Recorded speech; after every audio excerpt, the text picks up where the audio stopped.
விஜய் சொல்றாரு அவங்க தாத்தா கிட்ட. அவ மாட்டேன்னு சொல்லிட்டு போயிட்டா தாத்தா. என்னோட கொஞ்ச நெஞ்ச நம்பிக்கையும் விட்டு போன மாதிரி இருக்கு. அதனாலதான் தாத்தா என்னால இங்க இருக்க முடியல. தாத்தா, நான் வார்த்தையா சொல்லல. ஆனா என்னோட தவிப்பு காவேரி புரிஞ்சுக்காம போறான்னு சொல்றீங்களா தாத்தா? ஒரு வார்த்தை என்னைய பத்தி அவ நம்பிக்கையா சொல்லியிருந்தா அவளை தாங்கியிருப்பேன் தாத்தா. எதுவுமே சொல்லாம காவேரி சாவிதான் குடுக்க வந்தேன்னு உங்க முன்னாடியே சொல்றா தாத்தா. விஜய், நான் தெரியாம தான் கேக்குறேன். சாவி குடுக்க அவ தான் வரணுமா? விஜய், இவ்வளவு பிரச்சனை நடந்திருக்கு. அதெல்லாம் தெரிஞ்சுக்கிட்டு நம்ம வீட்டுக்கு சாவி குடுக்க வந்திருக்கான்னா அந்த நோக்கம் என்னன்னு உனக்கு தெரியலையா விஜய்? அவங்க வீட்ல உன்னைய பார்க்கவே அனுமதிக்கல. ஆனா கிளம்ப போறப்ப அனுப்பியிருக்காங்கன்னா ஏன் உங்களே போயிட்டு வாமான்னு வாழ்த்தி வழி அனுப்பியிருப்பாங்கன்னு நினைக்கிறியா விஜய்? காவேரி போராடி அனுமதி வாங்கிட்டு தான் நம்ம வீட்டுக்கே வந்திருப்பா. அது எதுக்கு விஜய்? உன்னைய பாக்கடா. காவேரி கிட்ட ஒரே ஒரு வார்த்தை சொல்லி இருந்தேன்னா இந்த வீட்லயே இருந்திருப்பா. நானும் விஜய் சொல்லுப்பா சொல்லுப்பான்னு சொல்லிக்கிட்டே இருந்தேன். தாத்தா பேசுறத காதுலயே வாங்காம மரம் மாதிரி நின்னுகிட்டு இருந்த விஜய், நானாவது ஏதாவது பேசாம இருந்திருக்கலாம். நான் பேசினதுக்கு அப்புறம் அவளுக்கு ஈகோ ஆயிடுச்சு போல. டக்குன்னு முகமெல்லாம் மாறி வேற மாதிரி பேசிட்டு போறா. பாக்குறப்ப எல்லாம் காவேரி கூட நீ பேசுறதே இல்ல. ஒவ்வொருத்தவங்க அப்படி எப்படின்னு விளாண்டு பாக்குறது, மனசுல இருக்கத சொல்றதும் கிடையாது. எதுக்குடா இந்த கோவத்தை சுமந்துக்கிட்டு பொய்யா இருக்கிறீங்க? அது எப்படி? நீயும் காவேரியும் ஒன்னாதான் இருக்கீங்க இந்த குணத்துல. தாத்தா, சத்தியமா எனக்கு எந்த ஈகோவும் இல்ல. எனக்கு பயம்தான் தாத்தா. என்ன அவ வேண்டான்னு சொல்லிருவான்னு பயம்தான் தாத்தா. இதே பயம்தான் அவளுக்கும் இருந்திருக்கும்னு இப்ப நான் நல்லா ரியலைஸ் பண்றேன் தாத்தா. போகாத காவேரின்னு சொல்லணும்னு நினைக்கிறேன். ஆனா என்னால முடியல தாத்தா. காவேரி மாட்டேன்னு சொல்லிருவாளோன்னு உள்ளுக்குள்ள பயம் தாத்தா. இந்த பயம் பதட்டத்தோட என்னால சொல்ல வந்தத எதுவுமே சொல்ல முடியல. நான் எப்படி உங்களுக்கு புரிய வைக்கிறதுன்னு எனக்கு சரியா சொல்ல தெரியல தாத்தா. ஜெய், எனக்கு என்ன சொல்றதுன்னு சுத்தமா புரியலப்பா. ஏன் தாத்தா, நான் சொல்லியிருந்தா காவேரி இங்கே இருந்திருப்பான்னு நினைக்கிறீங்களா தாத்தா? அவ இருந்திருக்க மாட்டா தாத்தா. தாத்தா, நீங்க சொன்னீங்களே காவேரி போராடி பெர்மிஷன் வாங்கிட்டு வந்திருப்பான்னு. ஆனா நான் திரும்ப வந்துருவேன்னு அவங்க வீட்டுல நம்பிக்கை கொடுத்துட்டு தானே வந்திருப்பா. அவங்க எல்லாரும் காவேரி வந்துருவான்னு வெயிட் பண்ணிக்கிட்டு இருக்கும் போது காவேரி அவங்க மனச உடைச்சிருவான்னு நீங்க நினைக்கிறீங்களா தாத்தா? அப்படியே நான் தான் முக்கியம்னு காவேரி நினைச்சிருந்தா அந்த முடிவால அவங்க குடும்பத்தை இழக்கிற ரிஸ்கும் காவேரிக்கு ரொம்ப அதிகம் தாத்தா. ஏன்னா அவங்க அம்மா ரொம்ப கோபமா இருந்தாங்க. அவங்க அம்மாவை மீறி எந்த முடிவும் எடுக்க கூடாதுன்னு காவேரி ரொம்ப தெளிவா இருந்தா தாத்தா. அவங்க குடும்பத்தோட நிம்மதி காவேரியால ரொம்ப கெட்டுருச்சு. அத சரி பண்ணாம காவேரி வரமாட்டான்னு நீங்களே அன்னைக்கு சொன்னீங்கல்ல தாத்தா. அப்புறம் எப்படி தாத்தா இந்த ஒரு முடிவோட நம்ம வீட்டுக்குள்ள வந்தான்னு நீங்க சொல்றீங்க? ஜெய், அவ கண்ணுல ஒரு எதிர்பார்ப்பு இருந்துச்சுடா. எனக்கு நல்லா தெரியும், நான் பார்த்தேன்ப்பா. தாத்தா, காவேரிக்கு இருந்திருக்கலாம்.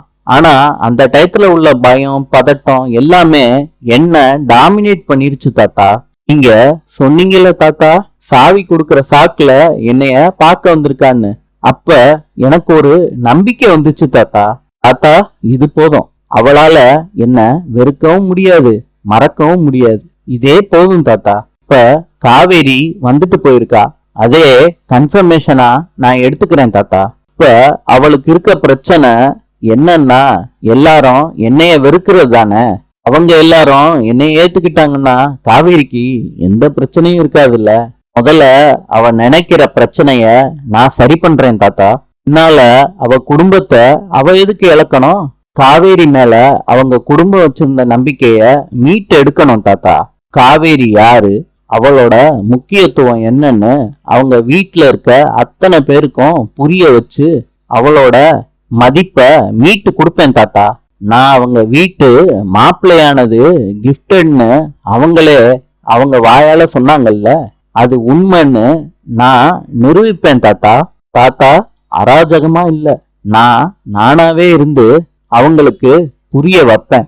காவேரியில இருந்து, காவேரி பாட்டியில இருந்து அந்த குட்டி பொண்ணு நர்மதா முடியும் எல்லார நம்பிக்கையும் நான் சம்பாரிச்சு காட்டுவேன் தாத்தா.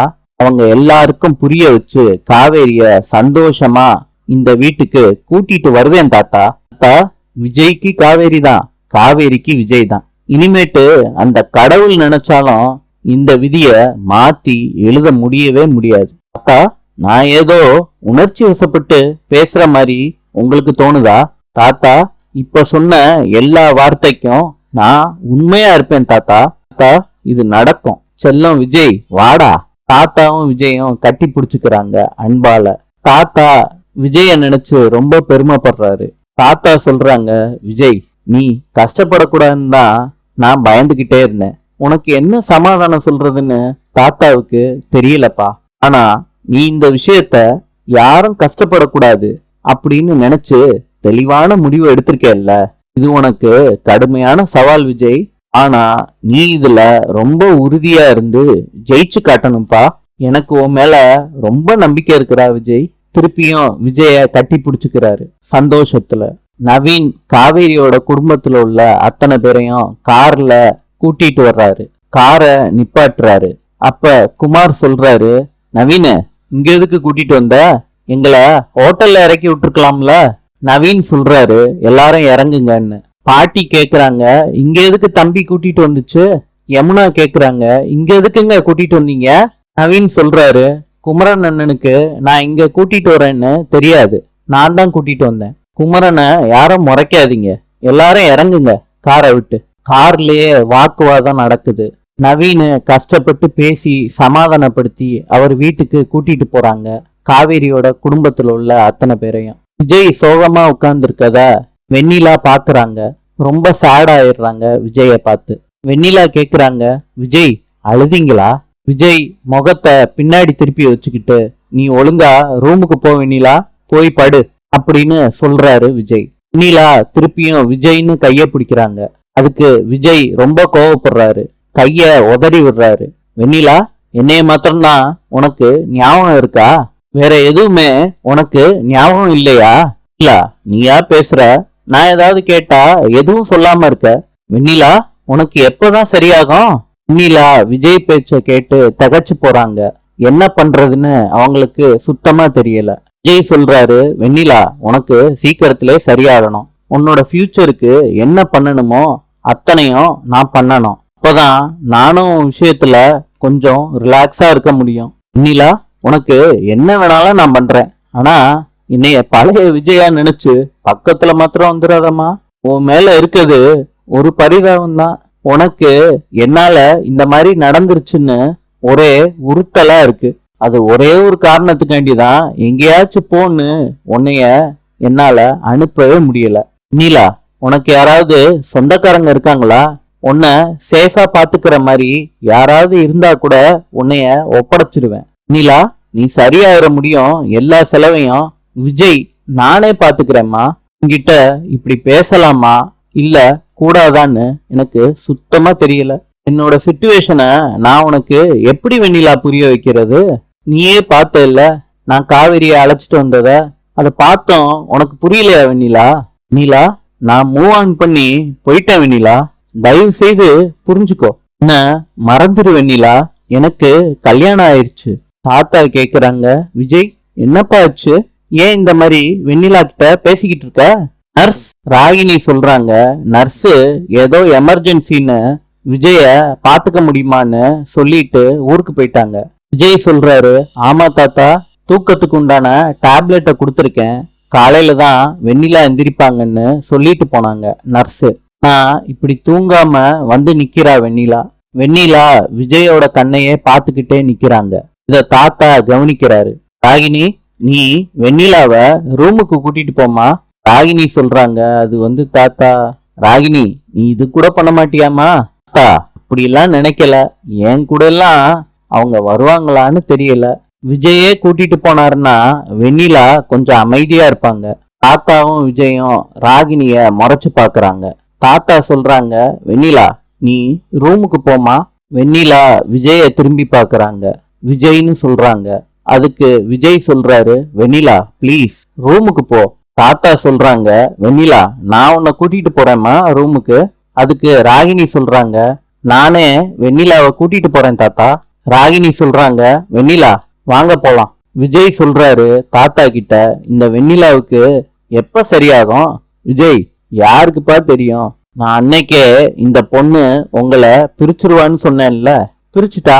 வெண்ணிலா விஷயத்துல தெளிவான முடிவு உன்னால எடுக்க முடியலையே விஜய். தாத்தா, முடிவெடுன்னா எப்படி தாத்தா? இப்படி ஒரு நிலைமையில வெண்ணிலாவ எப்படி தாத்தா தனியா அனுப்ப முடியும்? என்னடா விஜய், புலிவால புடிச்ச மாதிரில ஆயிப்போச்சு. ஓ மனசையும் என்னால கஷ்டப்படுத்த முடியல. அந்த பொண்ணோட நிலைமையும் பாவமா இருக்கு. காவேரி ஒரு பக்கம் கஷ்டப்பட்டுக்கிட்டு இருக்கா. இதுக்கு ஒரு முடிவே இல்லையா விஜய்? விஜய் சொல்றாரு, தாத்தா வெண்ணிலாவுக்கு குணமாகிறது ஆயிட்டு போட்டோம். ஆனா இவளால கூட இல்ல, யாராலையும் என்னையும் காவேரியும் பிரிக்கவே முடியாது. இந்த ப்ராப்ளத்தை நான் பாத்துக்கிறேன் தாத்தா சொல்லிட்டு விஜய் போயிடுறாரு. விஜய் வெளியே போய் நின்னுக்கிட்டு காவேரி குடும்பத்துல உள்ள அத்தனை பேரும் வாழ்ந்த வீட்டையே பார்த்துக்கிட்டே இருக்காரு.